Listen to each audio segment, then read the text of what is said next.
Hi, I'm Cindy Hernandez. And I'm Gina Futh, and this is Lostwood Media's podcast, Reveille, where we talk about issues and events that affect our community and our beautiful state, North Dakota. Today I will be talking with Jessie Barlow, campus pastor for The Pursuit here in Stanley. He will be giving us updates on their new building project and the upcoming Fall Spectacular event on October 31st, so stay tuned. That was really good. Really? Yeah. But I was shaking my head.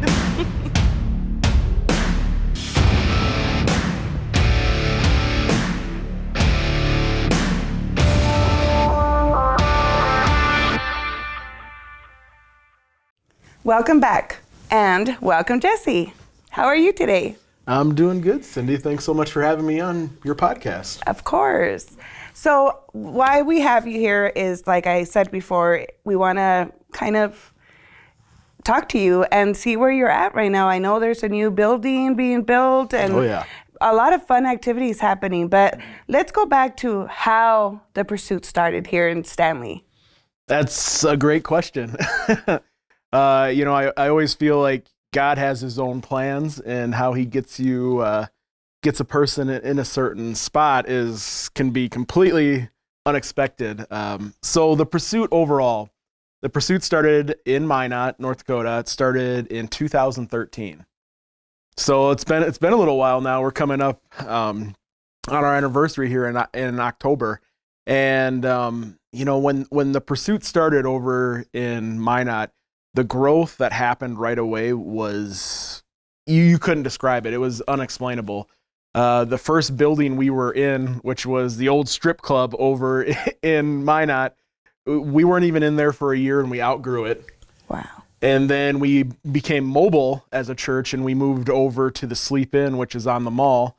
And we were there for not even a year either, and we outgrew that space. And we ended up going to the Holiday Inn, or the Clarion now, over in Minot. And we were there for a couple of years before we got into our building, which is the old Harley-Davidson building over in Minot. And in that process, in that time, we ended up having, I want to say it was probably close to 30 or 40 people from Stanley that were coming over to church services every Sunday. And not only were these people driving an hour, but they were serving. So they're driving, they're serving, and then they have to drive another hour back. And they had actually started a community group over here in Stanley. And then one night, and I want to say it was about 8:30 or so, one of the guys in this group, Gary Hansler, calls Tom, who's our lead pastor of the Pursuit. And as soon as Tom gets us, when he describes this message, it's really funny because he looks at the phone, and if you're a pastor and you get a phone call at 8:30 or later at night, right away your head goes to what happened, someone's hurt, what's going on. And so he answers the phone, and Gary's on there, and he just talks to Tom, and he says, "Hey, we just got done with group. We had a really great conversation there, and we were just wondering if the executive team would just prayerfully consider about starting a church over here in Stanley." And so at that time, Tom, Nick, and Mo, who were our executive team, they went away for a couple of days, and they were praying about it.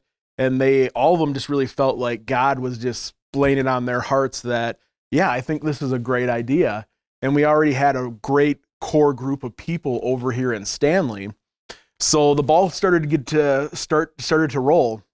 And then in, I would say, October of 2018, we started over here in Stanley, meeting at the elementary school. And we only did one service for that October, November, December. And then in January of 2019, we started rolling every Sunday. And it's been quite kind of the roller coaster. And the funny thing was I wasn't even a part of that initial startup over here in Stanley. And what ended up happening is the guy who they had lined up, who was leading the campus at the time, Ty Mitchell, he owns a business here in town, Reveille, and his business tripled in size from January through February, and it got to the point where he just couldn't run that business and give the church the attention it needed. And so that kind of starts the process of where I come in. And so back in 2018 in November, I approached Tom, and I sat down and I told him, I just really feel like God is calling me to be a campus pastor, but I have no idea what it looks like. I have no idea where it's going to be. And that's kind of where that conversation ended. Well, then you fast forward to what I said after finding out, that Ty said he had to step down. And so Tom proceeded to have a conversation with me and asking, he's like, hey, is God still laying it on your heart to be a campus pastor? And so at the time, I had to sit down, talk with my wife and think about it, because if we were going to do this, we wanted to make sure that we moved over to the community. Right. Because it was important to us that, if you're going to be a minister in a community and you're going to be pouring into it, you need to be over there. Absolutely. And so we prayed about it. We came over, we did some visits, and it's really weird. The first time we came over here, we got lost in Stanley, which is such a crazy thing to say, but we were going up and down the streets and we got so mixed up and turned around. It was funny. But what came from that is we decided that, this is where God wants us. This is where we need to be. And so in June of 2019 was when I took over out here, because we had about 6 months of getting to know the church, and all of a sudden COVID hit. And so that kind of delayed us getting acclimated more so in the community and getting to know people. And so it's been kind of a slower process because of that. But it's just led to God doing some amazing things here in Stanley. What's your legacy story? Everyone has a story to share, one that tells of struggles, triumphs, and more importantly, one that testifies to life.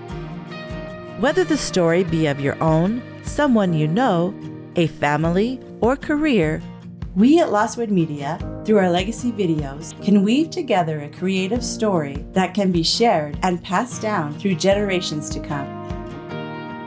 Each story is unique, and our approach is to make the process simple and yet professional.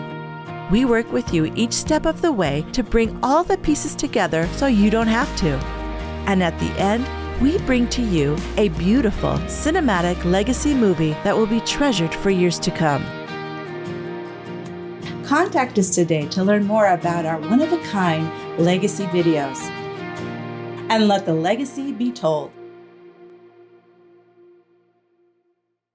So now, with you being here in the community, when does the building come? How do you guys get to having a building now? That's a great question, Cindy. We've actually had quite a few people that we've heard that they were wondering if the Pursuit was a pop-up church, that we were just going to show up in the community and we were going to disappear as quickly as we came. And thank God that hasn't been the case. We've been growing, we've been thriving, minus the COVID setback, which I think that was every church that was affected by that. But what ended up happening with that is kind of ever since I've been over here, I've always been looking for buildings. Whatever kind of pops up for sale, I'll go take a look at and see if it fits our needs or if it's something that we could potentially purchase. But initially when I got over here, everything that was listed around town was just really expensive.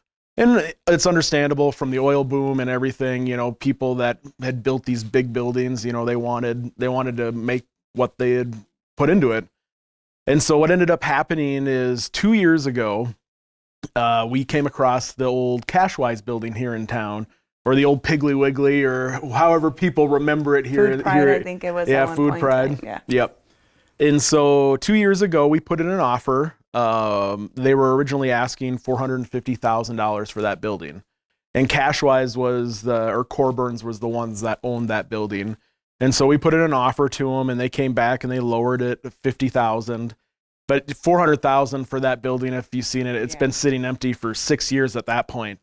And we just it didn't make any sense. And so fast forward now till this last year in November, we ended up putting in another offer again on that building. Same offer we put in 2 years prior, and Cashwise accepted it. Wow. And so we closed on that building, I believe, last December. And so we've had that building, we've had that property now, and just recently, I want to say probably in the last, has it been 2 months now, we've started this renovation process on the building. And it's been exciting to see and watch that happen. Usually I make my way over there a couple times during the week, and I'll actually start taking photos of the building because I want to document the whole thing.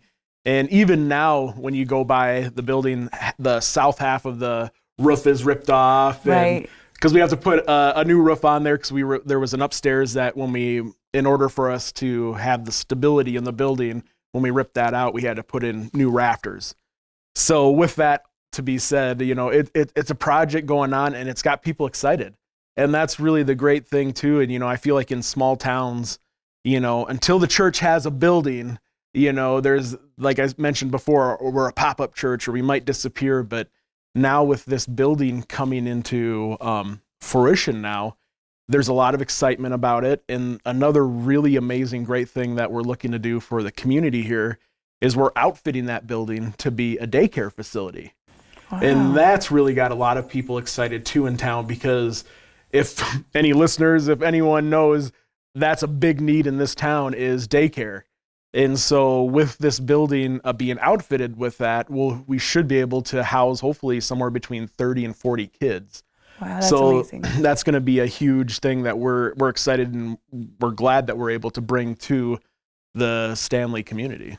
Yes, and like you said, I did drive by there and I saw there's been workers there. I saw the roof off and I was like, oh, what's going on? So I'm glad you talked about that. So now I know what's going on. Mm-hmm. Yeah, absolutely. I was trying to talk them into us having a retractable roof on there. Oh, goodness. It was funny. I was talking to the general contractor, Marty, this last Monday, and I walked in there and it was really cool standing there because it's over the sanctuary where it would be. And I told him, how cool would it be to have a retractable roof during the summer and then we have church service right there. I'm like, what an attention grabber that would be in town. And he said, that would be very good. But we don't have that extra $50 million that it'd probably cost to put that roof in. So how far are you guys in the renovation right now? Like I mentioned before, we're probably, has it been about 2 months into it? And our goal is by Easter of this next year to have our first services in there on Easter in the new building. Wow, exciting. Those are exciting and fast approaching goals. If you keep driving by, you're going to start to see here within the next week, the roof will go up. We're going to tin the roof. And then on the north and the west side of the building, we're actually going to put up a stucco finish. And so it's going to give it the whole building just this facelift that a lot of people are going to probably appreciate. Because like I said, that building's been sitting empty for 8 years now. And so if you drive by, a lot of the paint was chipping on the outside and it just didn't look very good, which any building that sits empty for 8 years, you can understand that that's probably what it's going to look like. So going forward here, it's really going to be, I think, an improvement in that downtown area. And people are really going to start to see that, hey, this is happening. And I noticed that there is parking spaces there too. So that's going to be convenient for Sunday services and things like that. Yes. Well, and it's funny that you bring that up too, because people have been asking, well, is there going to be enough parking there? And I said, well, yes, we will have parking, and it's kind of funny that I think we'll have one of the bigger parking lots of the churches in town. But the nice thing too is there is a lot of street parking right there, being on that corner intersection, and the fact that the lumberyard's going to be moving, and so there's nothing really there Sunday morning. So that whole area around there should be wide open for us to use. So it should meet our needs. So that's very good. Well, I'm so excited for you guys to have that new building and see where it takes off. And we'll be looking forward for Easter service then, right? Oh yes, that's the plan. All right.